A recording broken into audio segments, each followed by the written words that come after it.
With so many options, why choose Arizona State University? For me, the only online option was ASU because of the quality. Their faculty was really involved with their students and care about your personal journey. The dedication to my personal development from my professors, that's been extremely valuable to me. Earn your degree from the nation's most innovative university.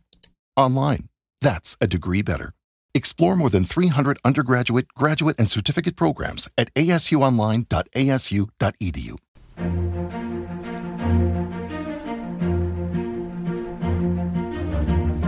Y Josu es CEO de Factum. Josu es un veterano del mundo de la ciberseguridad y Factum también lo es. Cuando antes solo se hablaba de seguridad informática, ya estaba avanzando. La compañía que hoy, podemos decir, es un referente en materia de ciberseguridad. Tanto es así que forma parte del Grupo Santander. Es una empresa que adquirió el Banco Santander y que ahora el propio Josu nos contará cuál ha sido la propia historia de la compañía y sobre todo pues esa parte de ciberseguridad que a una entidad financiera como Santander le interesa. Lo primero de todo es darte la bienvenida. Josu, ¿cómo estás? Hola, muy bien. Pues muchísimas gracias, Eduardo, por acogerme aquí en esta casa y por tratarme también. Y igualmente buenas tardes, Pablo, y a toda la audiencia por escucharnos. Oye, nos gusta mucho hablar del talento español en ciberseguridad, del talento de las empresas en ciberseguridad. Hemos tenido aquí muchas, las hay de importante referencia y nos gustaría conocer un poco la historia de Factum. Fundada en 2009, como digo, cuando no se hablaba de ciberseguridad, sino de seguridad de la información, seguridad informática, ¿no? Sí, un poco. Seguridad de la información. Sí, seguro que Pepe de la Peña y Luis Fernández hablarían, ¿no? De entonces, ¿no? Pero ya hemos llegado hasta aquí. Cuéntanos un poco cómo ha evolucionado ese talento. Correcto, sí, es una cosa que siempre cuento, ¿no? Nosotros empezamos cuando no era ciberseguridad todavía, ¿no? Ahora todo el mundo habla de ciberseguridad, pero antes no hablábamos de eso, ¿no? Pues nada, ha sido un camino, yo diría que divertido, ¿no? A pesar de todo y muy interesante el que nos ha permitido pues llegar hasta aquí, ¿no? Yo anteriormente a esta etapa de creación de Factum ya trabajaba en el mundo de la seguridad antes, o sea que eso de veteranos pues es cierto, ¿no? Aunque aquí en la radio no se nota, pero es verdad que algunos ya tenemos unos cuantos años. Y llevamos mucho trabajando en el mundo de la seguridad y de la ciberseguridad, ¿no? Entonces, bueno, empezamos en el 2009 con una vocación o con una idea sobre todo de especialización en determinadas tecnologías y de ayudar a las compañías y, bueno, pues hemos visto un poco cómo ha evolucionado todo este mundo de la ciberseguridad y cómo ha evolucionado, pues como decía Pablo, todo el mundo también de la ciberdelincuencia, ¿no? Donde persiguiendo al final el fin último, que es el del dinero, y yo creo que es lo que ha cambiado mucho todo el mundo de la ciberdelincuencia. Es decir, inicialmente no había esa idea o esos fines tan económicos, o era más complicado ver ese final, ahora es como muy directo el fin económico. Por lo tanto, la ciberdelincuencia ha evolucionado de una manera importante, ¿no? En contraposición, nosotros ayudando a las compañías, pues seguramente las compañías, como casi siempre, van un poco detrás de ese mundo de la ciberdelincuencia, intentando protegerse, intentando actuar ante las determinadas, ante las diferentes formas de actuación de estos ciberdelincuentes. Entonces, bueno, pues ese ha sido un poquito nuestro rol en todo este camino, el de ayudar a las compañías de una forma u otra a protegerse mejor frente a los ciberdelincuentes. Hay un camino hecho muy importante, que lo ha dicho Pablo, en la gran empresa, pero posiblemente nos encontramos un poco en un mundo de la tormenta perfecta, en el mundo de la ciberseguridad, ¿no? Donde, por un lado, hay un incremento muy fuerte de los ataques. INCIBE anunció el año pasado que los ataques habían crecido un 25%. Y por otro lado, un entorno empresarial fuera de ese entorno de esas grandes empresas, donde la inversión en ciberseguridad pues posiblemente haya sido menor de la deseable y por lo tanto pues genera un caldo de cultivo importante para la ciberdelincuencia, para poder atacar ese entorno, ¿no? Entonces, bueno, en eso nos encontramos. ¿Cuál ha sido nuestro papel, lo que hemos hecho en Factum? Pues siempre estar cerca de las empresas en base a principalmente especialización y conocimiento tecnológico, que es lo que podemos aportar a todos estos clientes, conocimiento de el ponernos en sus zapatos, que entendemos que es la mejor forma de ayudar a nuestros clientes, y desde ahí pues muy cercano y trabajando codo a codo con ellos, el ayudarles a mejorar su su postura de ciberseguridad y el ser más efectivos en la defensa de ellos. Y desde 2021 pertenecéis al Banco Santander. Correcto. Bueno, pues eso es un poco una cosa no buscada realmente, pero bueno, nosotros íbamos en nuestro camino y haciendo nuestro trabajo en este sentido y bueno, nos cruzamos un poquito casi de rebote con el Banco Santander, que tenía yo creo que en aquel momento un objetivo muy claro.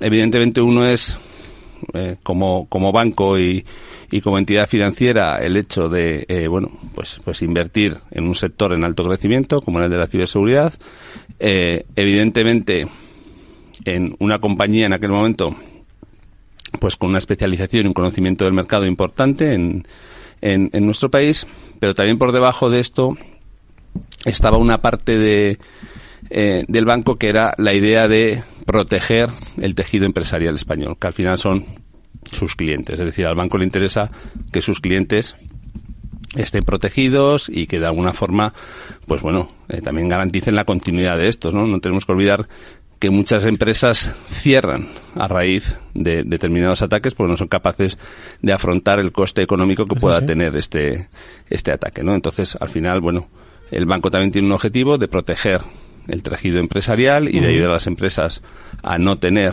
estos problemas y evidentemente también lo habéis nombrado antes, una parte muy importante que es la cadena de suministro, que al final también hay que mirar si queremos de reojo o no tanto de reojo, más directamente, y que es una forma pues de protegerlos, ¿no? Entonces, con ese fin es con el que el banco pues entra en nuestra compañía. La verdad es que tiene toda la lógica la que apunta Josu. Hemos dicho en más de una ocasión aquí en la sección de noticias cómo hay un X porcentaje de empresas que, por desgracia, cierran la persiana tras haber sufrido un ciberincidente por no poder asumir ni los costes, ni la pérdida de negocio, ni, ya no estamos hablando siquiera de rescate, sino simplemente la propia operativa. Y al final no se han podido recuperar y han tenido que cerrar.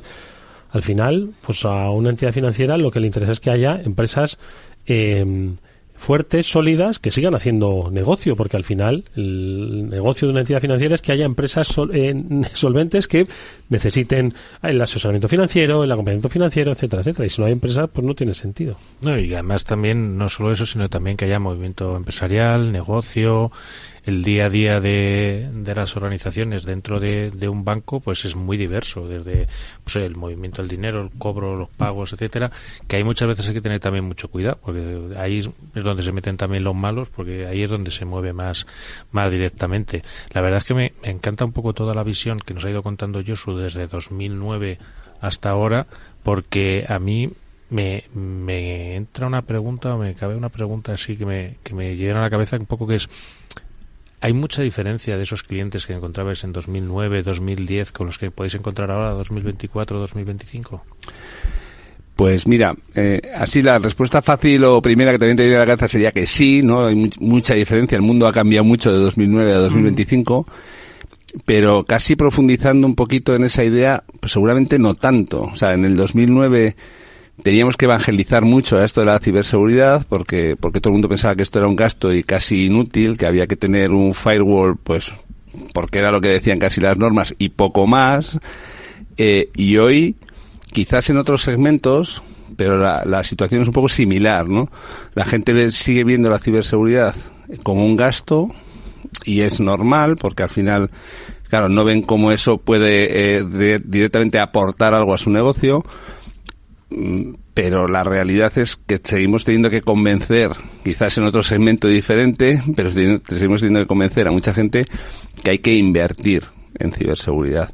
Y hay que invertir porque muchas veces, y como hemos hablado, nuestro negocio, el negocio depende de que realmente estemos bien ciberseguros y que contemos con un apoyo en este ámbito que nos proteja frente a circunstancias que pueden terminar con la empresa. Por lo tanto, es importante y yo creo que la ciberseguridad se tiene que considerar una inversión Así que respondiendo a tu pregunta, Pablo, pues de alguna forma seguramente ha cambiado menos de lo que nos gustaría lo que nos encontramos en el mercado, ¿no? Oye, Josu, vuestro foco actualmente, aparte de seguir, por supuesto, ofreciendo esos servicios, ¿no?, de ciberseguridad a gran empresa, es dar esa cobertura a ese gran tejido empresarial, mediano, a veces entre lo pequeño y lo mediano, ¿no?, que es lo que se quiere muchas veces inculcar en España, que esas pequeñas sean medianas y que esas medianas al final acaben siendo grandes, ¿no? Pero yo te quería preguntar, porque obviamente llevas tantos años y llevas además tanto tiempo vinculado a las necesidades de las empresas, que me gustaría que nos describieses. Esto es como si fuese una clase, ¿no? Digo, oye, Josu, por favor, defínenos cómo es una empresa mediana hoy, cuál es el negocio, entre comillas, de la empresa mediana y cuál es la idiosincrasia en materia de ciberseguridad que compete a esa empresa mediana. Pues mira, una empresa, casi cualquier empresa hoy, ya casi grande, pequeña, mediana, desde luego en un porcentaje altísimo y en los sectores más diversos, generalmente son ultra dependientes de la tecnología. Es decir, hoy es casi impensable tener una empresa que no tenga una dependencia más o menos alta, y generalmente suele ser muy alta, de la tecnología. Aunque piense y te interrumpa que sí, que tienen personas, humanos, y que estos son personas, nuestras empresas son personas, pero la dependencia tecnológica es altísima. Altísima en cualquier sector. O sea, podemos pensar en sectores que pues puedan ser más intensivos en mano de obra y que en un momento dado pensemos que no van a tener una dependencia tanto de la tecnología, la tienen. Y con factores, bueno, que seguramente hoy no es el momento ni el foro, pero como la inteligencia artificial y demás, incluso todavía esa dependencia va a ser mayor, ¿no? Por lo tanto, la tecnología está ahí, está en todo lo que hacen nuestras empresas todos los días, en la mayoría de los procesos. Y bueno, pues nuestro rol y nuestro papel tiene que ser securizar, porque al final, si todo depende de la tecnología y es un entorno no seguro, pues tenemos un riesgo muy alto en las compañías, bueno, pues de sufrir ciberataques y de tener muchos problemas en nuestro negocio, porque al final esto afecta al negocio de las compañías. Como tenemos una dependencia tecnológica, si nos tocan la tecnología, los negocios sufren, ¿no? Y tenemos, bueno, múltiples ejemplos, ya no de pequeñas y medianas compañías, sino de grandes compañías que han sufrido mucho en su operativa de negocio, pues debido a ciberataques, ¿no? Entonces, bueno, pues ese es lo que nos encontramos todos los días, compañías con una alta dependencia tecnológica y que poco a poco van viendo que tienen que securizar esos entornos porque su negocio depende de la tecnología y al final es una forma de poner una barrera a cualquier problema que puedan tener. Antes quizás no se pensaba tanto en esa parte tecnológica y se pensaba más en otro tipo de contingencias que pudieran estar más relacionadas con algo más físico, pero hoy hay que pensar en contingencias tecnológicas y en temas de ciberseguridad para proteger a nuestras compañías. Y es lo que yo creo que tienen que tener en la mente cualquier directivo de cualquier compañía, casi de cualquier tamaño. Yo a Eduardo le suelo decir siempre que hay dos tipos de empresas: las que han tenido un incidente y las que lo van a tener, ¿vale? Correcto. Pero ¿notáis mucha diferencia entre esas compañías, sobre todo ya en esos tamaños medios, que todavía hoy tienen la suerte de que no han tenido un incidente grave y siguen tirando para adelante? Y es como, no sé si hay veces que se llegan a pensar que estás intentando contar una milonga o algo, y dices, no, oye, que esto va de verdad, que tu vecino de al lado lo ha sufrido y está llorando. Sí, cada vez pasa menos, porque como dices, hay muchos vecinos de al lado que ya van, que esto es, cuando veas las barbas de tu vecino pelar, ¿no? Pues en este caso han visto muchas, ¿no? Pelar, y cada vez va pasando menos esto de que me estás contando una milonga aquí de algo, me estás dramatizando demasiado para venderme algo, ¿no? Y yo creo que cada vez eso va desapareciendo. Es decir, la gente es consciente, tanto a nivel empresarial como muchísimo también a nivel personal. Casi todos tenemos a alguien cercano que ha sufrido de alguna manera u otra una ciberestafa, en mayor grado o menor, pero sí alguien la ha sufrido, y entonces la gente se va sensibilizando un poquito más. pero nos queda mucho por hacer, ¿eh? Tenemos que seguir sensibilizando a la gente. No se trata de asustar a la gente, creo. O sea, no creo que el miedo sea un factor que tengamos que utilizar, pero al menos sí un pequeño baño de realidad de casos que están pasando que realmente pues tienen un impacto muy alto en las compañías o en las personas debido a ciberataques. Oye, Josu, al final cada empresa es un mundo y no hay una empresa igual, ¿no? Por fortuna. Pero sí que entiendo que debe haber una pauta común para esa mediana empresa que digáis, oye, pues mira, siguen fallando en cultura de ciberseguridad, han adquirido ya un volumen de trabajadores y una dependencia tecnológica que han ido incorporando, ¿no?, más herramientas digitales, pero no han ido incorporando la necesaria securización o cultura de ciberseguridad, o por el contrario, ellas también al final, las empresas medianas, no solo trabajan para las grandes, sino que hay pequeñas a las que también las usan de proveedores, que igual también sufren, ¿no?, de esos problemas de la cadena de suministro. ¿Cuáles son un poquito, a grosso modo, los grandes desafíos que veis que les suceden a las medianas empresas en materia de ciberseguridad? ¿Dónde están las fallas principales? A ver, la cultura yo creo que es parte fundamental. Es decir, la mayor parte de ciberataques proveen de errores humanos. O sea, al final de que las personas dan el clic donde no deben dar, acceden a un sitio donde no debían haber accedido, no prestan la suficiente atención en un proceso, en una llamada, y al final hay una suplantación de una identidad o de alguien en un proceso. Es decir, el factor humano sigue siendo muy crítico. Estamos hablando de tecnología y a veces parece que las personas quedan como muy lejos, pero el factor humano sigue teniendo un impacto muy alto en todos los ciberataques que se producen. Eso se va a multiplicar, como decía antes, con la inteligencia artificial y con medios que va a haber por parte de los ciberdelincuentes para para suplantar identidades y para generar también pues casos de ciberataques. Y yo creo que el punto inicial muchas veces es la concienciación y la cultura de ciberseguridad de las organizaciones. Tenemos que tener unas organizaciones seguramente mejor formadas, más concienciadas del riesgo que hay y del impacto que tiene el no actuar de una manera correcta como trabajador de cualquier organización. Antes has comentado que has sacado un poquito de refilón el tema de la inteligencia artificial, que yo creo que es uno de esos temas que a mí particularmente me llama mucha atención porque lleva con nosotros mucho tiempo en la parte de correo electrónico y en muchas medidas aplicándose, pero parece que desde 2022 es cuando realmente todo ya se hace con inteligencia artificial y que antes no había nada. Pero sí que es cierto que veo que hay una gran revolución alrededor de la inteligencia artificial. ¿Cómo lo has visto tú esta evolución de 2009 a 2024, 2025, en la que yo creo que casi todas las compañías quieren aplicar inteligencia artificial en algún punto? ¿Crees que llegaremos a tenerla en todas partes? A ver, yo creo que va a ser un camino también un poco inevitable. Es decir, igual que la tecnología, yo creo que la inteligencia artificial va a entrar en nuestras vidas a pleno pulmón en casi cualquier cosa de las que vamos a hacer en el futuro, ¿no? Es que ya no se trata de si inteligencia artificial va a ser sí o no. O sea, tenemos que estar y tenemos que subirnos al carro todos, porque es que el otro día incluso internamente, ¿no?, nosotros utilizamos inteligencia artificial para optimizar nuestros sistemas de monitorización y ser más eficientes y ser mejores, ¿no? Incluso una persona en nuestro equipo pues dice, joder, vais a poner inteligencia artificial, esto supone menos trabajo y tal.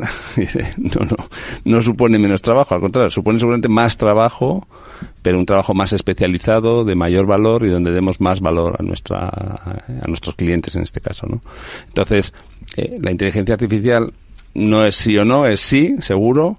Tenemos que estar con ella, pero eso también nos introduce dentro de las organizaciones muchos más parámetros. Tenemos que tener la ciberseguridad, una vez más, tiene que estar dentro de esta inteligencia artificial que aplicamos dentro de las organizaciones, porque tiene riesgos, también nuevos riesgos y mayores, y tendremos que afrontarlos también desde dentro con toda la parte de inteligencia artificial.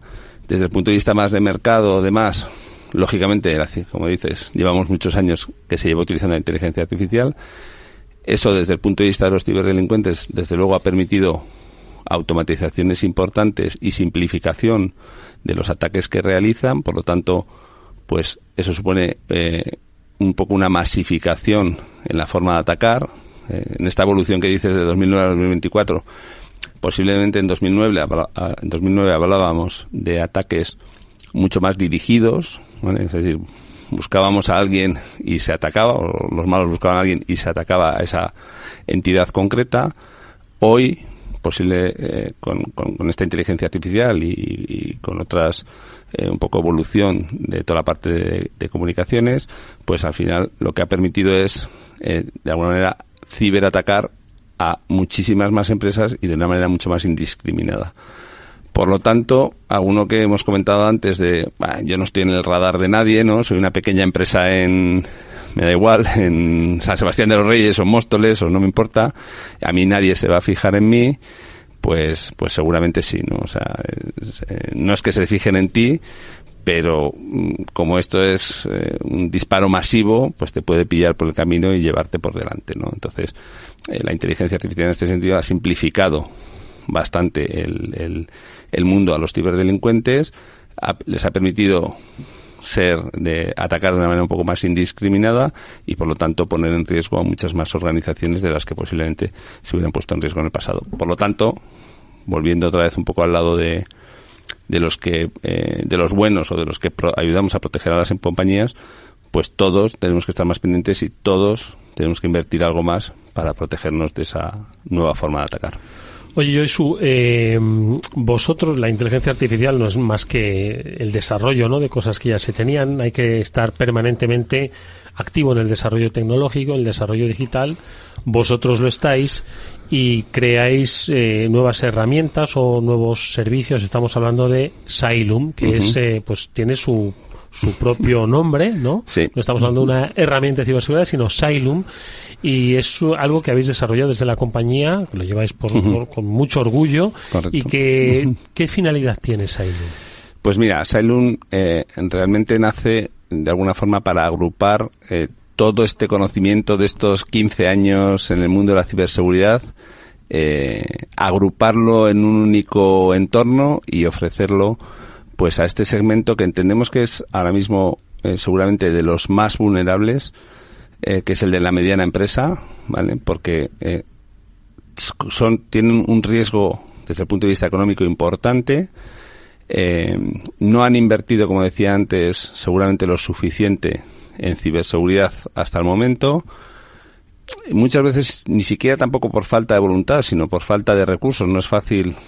Hablabas de talento antes, el talento, pues al final, no voy a decir que no exista, porque yo creo que existe mucho talento, pero no es fácil captarlo para este tipo de compañías medianas y demás, talento especializado en el mundo de la ciberseguridad, ¿no? Es muy difícil. Por lo tanto, pues se junta un poco la incapacidad que podrían tener estas compañías en conseguir este talento, con una inversión pues que quizás también a veces no sea la suficiente, y con un entorno, como decía antes, donde pues los ciberdelincuentes tienen armas poderosas para atacar este entorno.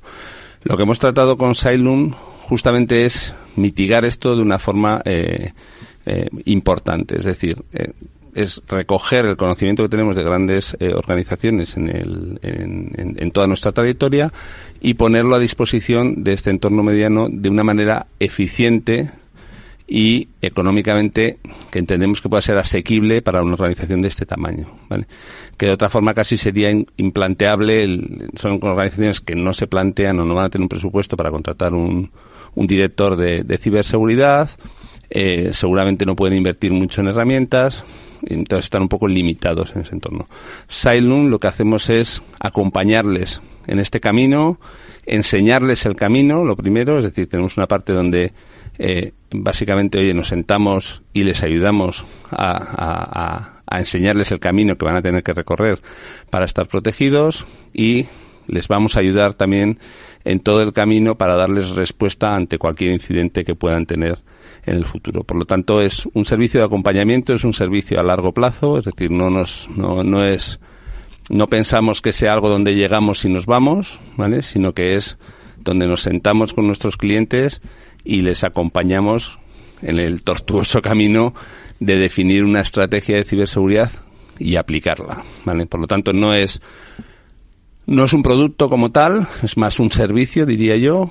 Evidentemente lleva un desarrollo por debajo, una plataforma donde le da mucha visibilidad a nuestros clientes de cómo están y cuál es el camino que han recorrido y que van a recorrer en el mundo de la ciberseguridad, y les da, en general, los clientes que ya tenemos y que disfrutan de Cylum, pues les da una tranquilidad de saber, primero de conocer los riesgos, que yo creo que es lo más importante en el mundo de ciberseguridad, a qué riesgos me enfrento, y después cómo estoy trabajando para mitigar esos riesgos, ¿no?, en el futuro. Y ese es el acompañamiento. Yo, cuando hablamos de Cylum, de verdad, yo creo que casi la palabra que mejor define es acompañamiento, que creemos también que es lo que más agradecen nuestros clientes, porque en muchas ocasiones están muy perdidos, no saben qué tienen que hacer, a veces tienen la referencia de una empresa de IT que más o menos les intenta ayudar, a veces de un experto independiente, pero es al final el criterio de una persona. Entonces, ese acompañamiento de un equipo de expertos que hay detrás en diferentes materias, creo que es lo que hace diferente a Cylum frente a cualquier otro, casi acercamiento, diría, de cualquier otra compañía. Y has dicho antes la parte del acompañamiento, la parte de la definición, la estrategia, la ejecución. ¿Dónde crees que es más difícil que una compañía vaya progresando? Porque yo tengo mi visión y pues sí que la comparto. Pero ¿dónde crees tú que le cuesta más a las compañías funcionar? ¿En la planificación o en la ejecución? Primero, que con quién se sienta a hablar, ¿no? Sí, porque sí. no hay todas Correcto. estas estructuras, ¿no? Y Exacto. luego lo que dice Pablo, ¿no? Bien, muy buen punto, Eduardo, porque eso es una de nuestras batallas muchas veces en las reuniones con nuestra gente de marketing o comercial. Oye, ¿con quién hablamos esto, no? Porque claro, en las grandes organizaciones hay un CISO, ¿no? Un director de ciberseguridad, y está muy claro nuestro interlocutor. Oye, hay que atacar a este CISO y es nuestro interlocutor clarísimo, va a entender nuestro mensaje y llegaremos a él. Claro, en organizaciones de este tipo no está tan claro nuestro interlocutor. A veces es el CEO de la compañía, a veces es el CFO, a veces sí tienen un responsable de IT, aunque no de ciberseguridad. Entonces, no es tan evidente ese interlocutor, ¿vale? Pero al final, un poco el mensaje casi a cualquiera de esos interlocutores en este tipo de organizaciones es el mismo. Es decir, todos están casi igual de perdidos y necesitan la misma ayuda. Tanto el de IT, muchas veces, porque no ha tenido una experiencia y no tiene un conocimiento profundo en el mundo de ciberseguridad, que un CFO o un CEO, que al final lo que ven es, ostras, tengo un riesgo, tengo que mitigarlo, pero no sé cómo. Al final necesito a alguien que me diga cómo acompañarme en este camino, ¿no? Lo que me decías, Pablo, de la ejecución, perdón, Es que he interrumpido yo. Se ha mezclado. En cuanto decías en la ejecución y en la definición, es muy difícil que una compañía de este tipo pueda ejecutar algo si no tiene una estrategia, y los problemas vienen derivados principalmente de la estrategia. Es decir, me creo que porque me pongo un firewall estoy protegido, o porque pongo una determinada herramienta ya me puedo olvidar, que es un poco los pasos primeros que dan las compañías cuando carecen de una estrategia o una visión un poquito a más largo plazo. Entonces, no es que tengan un problema en la ejecución como tal, seguramente, pero quizás la ejecución, lo que están ejecutando, no sea lo correcto. O sea, yo creo que hay que ayudarles desde el principio en definir y en trazar ese camino. Y como os decía antes, yo creo que nuestros clientes lo que más agradecen al final es, oye, sabemos lo que vamos a hacer, tenemos un camino, tenemos una estrategia, y eso les da mucha tranquilidad a la hora de ir avanzando en los diferentes pasos que podemos ir dando. Entonces, estrategia fundamental. No, te voy a dar otra dicotomía también, precisamente además que las está planteando, de tecnología, y tecnología quizás muchas veces no bien operada por falta de esa experiencia de personas. Quizás alguno de nuestros oyentes se piensa que por comprar la tecnología ya está seguro. Correcto. Y la tecnología, al final la seguridad, muchas veces me gusta decir, es casi como un traje a medida. Tienes que ajustártelo y ponértelo bien, porque si no te va a quedar grande la etiqueta, ¿verdad? Totalmente. O sea, eso nos encontramos muchas veces, no, pero si yo ya tengo un firewall, o yo ya tengo un EDR o antivirus para los menos duchos en la materia, claro, eso no vale, en realidad no vale para nada, o vale para muy poquito. O sea, que yo creo que es mucho más importante tener una visión global, tener claro cuáles son los riesgos, tener clara cuál es la estrategia, y al final la tecnología nos ayudará, pero simplemente será una ayuda a lo que ya tengamos definido como estrategia y como pasos. Oye, Josu, 2025, bueno, ya llevamos casi la mitad de ya año. Estamos en Navidad casi. Como digo yo a mis comerciales, estamos en Navidad ya. Esto va muy rápido, pero bueno, todavía queda hasta que comamos las uvas, faltan un par de días. ¿Qué previsión tenéis de la compañía, de los escenarios? ¿Cómo lo veis? A ver, nosotros hemos, al final, como os estaba comentando, estamos en un proceso de transformación. Nuestra apuesta a largo plazo es por este segmento de empresa mediana, vamos a decir, donde queremos, como diría, en la parte de enterprise donde estamos, vamos andando y seguimos caminando un poquito a paso de normal, de paseo, y donde queremos correr, donde queremos invertir, donde estamos invirtiendo, donde estamos poniendo recursos para desarrollar esta plataforma que os decía, recursos tecnológicos que permitan ejecutar estos proyectos, recursos para toda la parte de monitorización, para la eficientización de nuestro servicio, de nuestro centro de servicios de ciberseguridad.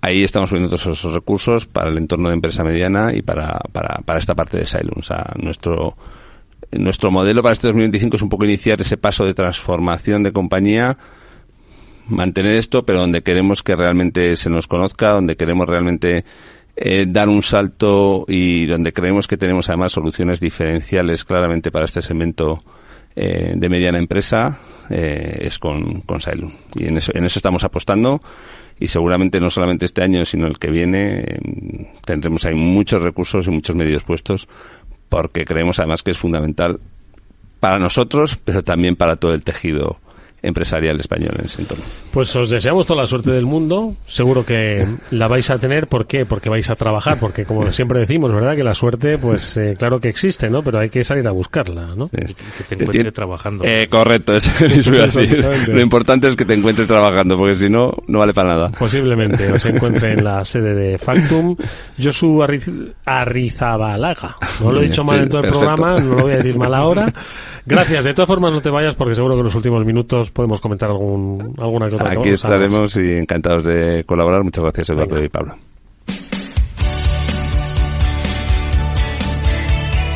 Espacio Seguro. Todo lo que debes saber para que tu día a día en Internet sea más seguro. De la mano de Panda Security.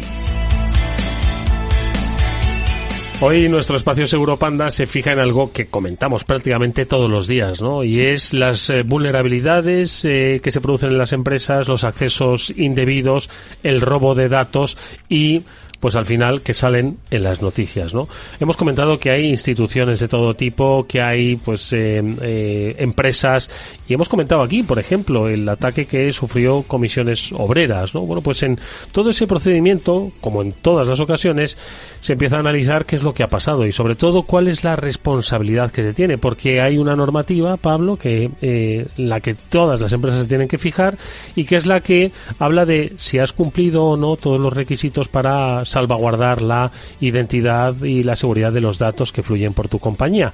Y eso es algo, pues, que ya no solo las grandes empresas, sino, por ejemplo, una institución, en este caso un sindicato como Comisiones Obreras, también tiene que cumplir, que ha dicho que él cumplía, por supuesto, todos los requisitos. Pero bueno, este año, que le preguntábamos antes a Josu, ¿no?, que el 2025 va a ser el año de la gobernanza del dato y de la securización del dato. Todos lo son, pero este especialmente. Sí, al final, la verdad es que llevamos desde 2018, cuando salió el Reglamento de Protección de Datos de la Unión Europea, y todas sus obligaciones, al final lo que orbita alrededor es de la responsabilidad, y toda la normativa que también es la responsabilidad de los directivos y la responsabilidad de las organizaciones para con los datos que tienen. Al final, como bien decía Josu, no hay, yo creo, a día de hoy una empresa que funcione prácticamente sin ordenadores. Bueno, ahora me veo todo el sector de cualquier sector que digas, oye, no, pues sí, hasta el que veas que piensas que no tiene un ordenador, en algún sitio está guardando datos, en algún sitio tiene datos de clientes, en algún sitio hace facturas, que no creo que las siga haciendo papel, en algún sitio hace las compras, en algún sitio hace las ventas. Me cuesta pensar un negocio donde no hay datos orbitando alrededor de su día a día. Y al final, pues oye, hay que protegerlos y hay que tomar al menos las medidas razonablemente, unas medidas razonables para proteger esa información, ¿vale? Quizás casi todas las normativas lo que van persiguiendo es que hayas sido negligente o que no hayas tomado las medidas. Aquí yo creo que uno de los grandes cambios también con la NIS 2 y con toda esta normativa que viene es que los grandes ejecutivos también son responsables si no se toman en serio los riesgos o las amenazas que tienen en la gestión de los datos de su día a día. ¿Y cómo pueden las empresas mejorar esa situación? Pues yo creo que para empezar escuchando nuestro programa, que ya han tenido aquí muchas pistas y mucha información de cómo lo pueden hacer. Lo primero es contar con gente experta, que hay algo que me sigue sorprendiendo a día de hoy, es que cualquier empresa que tiene que hacer algo, presentar impuestos y pagar nóminas, tira de una gestoría. Cuando tiene cualquier duda legal, consulta a un abogado. ¿Por qué cuando tienes dudas de seguridad informática no tiras de un experto? Que no hace falta que lo pongas en plantilla, que no hace falta que esté el 100% del tiempo contigo, pero sí es bueno que te vaya asesorando y que te vaya guiando en esa mejora de las medidas de protección. Por otra parte, lo que decíamos también muchas veces en este programa, actualizar el software, no dejar los software vulnerables y antiguos, poner sistemas de prevención y de monitorización. Muchas veces a mí me gusta mucho hablar de monitorización, prevención y respuesta. Es decir, prevención lo primero, intenta evitar lo más posible que te vengan ataques o que alguien pueda entrar en tus zonas de datos. Luego monitoriza, estate pendiente de que no haya actividades inusuales fuera del día a día, que no haya usuarios que no conozcas, que no haya máquinas que no conozcas en tu infraestructura, etcétera, etcétera. Y por último, si lo detectas, responde rápido. O sea, al final un poco, yo creo que incluso casi si me lo permites, casi te permite la analogía con el mundo físico. Es decir, yo prevengo, pongo un muro para que la gente no entre en la zona privada de la oficina. Luego pongo cámaras por si alguien se lo ha saltado. Y por si acaso se lo ha saltado a alguien, tengo que tener una parte de vigilancia jurado o llamar a las autoridades para que vayan a repeler ese ataque. Porque cuando lo vemos tan claro en el mundo físico, en el mundo informático nos cuesta tanto llevarlo. Josu, que no te has ido. No, aquí estoy. Gobernanza del dato es algo clave también. Y como decía Pablo, es que cualquier empresa, por pequeña o mediana que sea, tiene datos. Y esto es, pues, una cosa más que tiene que cuidar, ¿no? Una parte fundamental. O sea, al final, datos es de lo que viven las empresas realmente, ¿no? Es lo que tienen por debajo de todo su funcionamiento. Son datos de clientes, datos de, pues si estamos hablando del sector sanidad, datos médicos de sus clientes o de sus pacientes. Si estamos hablando de un sector pues financiero, datos financieros, datos que son críticos. Y como bien decía Pablo, con la NIS 2 cambia un poquito, o cambia mucho el panorama, sobre todo para los equipos directivos, y yo creo que esto va a ser un claro impulsor pues en esa inversión de ciberseguridad, porque al final cuando los directivos de alguna forma se ven o nos vemos afectados de manera directa, pues yo creo que nos concienciamos mucho más de las medidas que tenemos que tomar, ¿no? Entonces pienso que la NIS 2 primero tenemos que hacer una labor de concienciación importante, porque la gente, todavía tampoco nosotros estamos ahí con la transposición de la ley y viendo a ver cómo aterriza, pero bueno, ya hay una forma, parece que va tomando forma y el impacto que pueda tener. Entonces, lo primero es trasladar el conocimiento del impacto que tiene esta ley en las compañías y en los directivos de las compañías, y una vez que hayamos hecho esa labor de concienciación, creo que un poco va a cambiar el panorama de cómo va a invertir todo el tejido empresarial español en el mundo de la ciberseguridad. La verdad es que pues poco a poco se ve esa necesidad, sobre todo también, hablando de Cylum, también hemos estado hablando, esa necesidad del apoyo experto. O sea, y al final es algo que reivindico constantemente en el programa, que necesitas poner a alguien que te pueda llevar y te pueda llevar por este camino, que no es... Totalmente.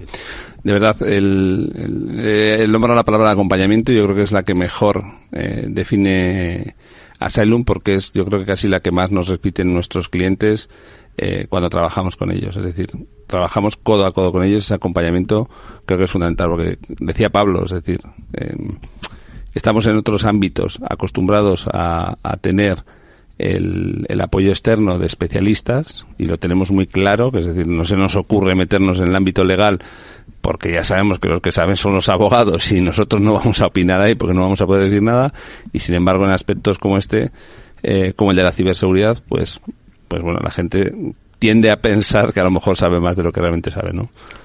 Pablo, pues nada, vosotros desde Vapasec lo tenéis claro, ¿no? Totalmente. Nosotros tenemos ahí siempre un apoyo para las organizaciones en la parte experta y en la parte de también, pues como decía Josu, de tener algo de plataforma o algo de soluciones. Una para proteger la página web, otra para conocer las vulnerabilidades que tienes que corregir y que tienes que darte prisa, porque en muchos casos, en muchos escenarios, los malos en 15, 20 días te pueden estar ya explotando. O sea que es importante tener ese perímetro cerrado e intentar delimitarlo a lo máximo posible a tu negocio. Bueno, pues ha sido una conversación interesantísima la que hemos mantenido hoy con Josu Arrizabalaga, que es el CEO de Factum, porque hemos conocido pues muchas cosas, ¿no? El talento en ciberseguridad, las empresas en ciberseguridad, que ya van teniendo su longevidad. Eso quiere decir que han sabido crecer, entender, adaptarse, transformarse. No era la misma tecnología de 2009 que la que hoy se ofrece. Y luego entender cuáles son esas circunstancias precisamente de transformación digital que tienen las empresas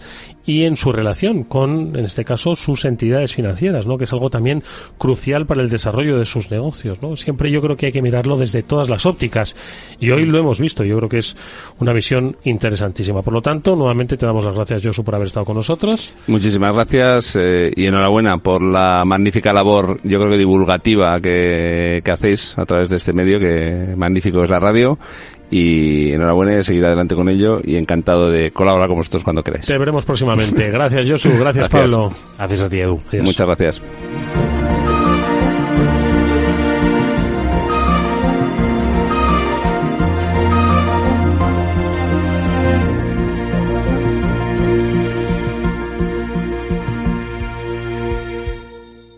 At Arizona State University, we're bringing world-class education from our globally acclaimed faculty to you. Ranked #1 in innovation for 10 consecutive years and #2 among public universities for employability, ASU isn't just ahead of the curve, it's creating new paths to success. Earn your degree from the nation's most innovative university. Online, that's a degree better. Explore more than 300 undergraduate, graduate, and certificate programs at asuonline.asu.edu.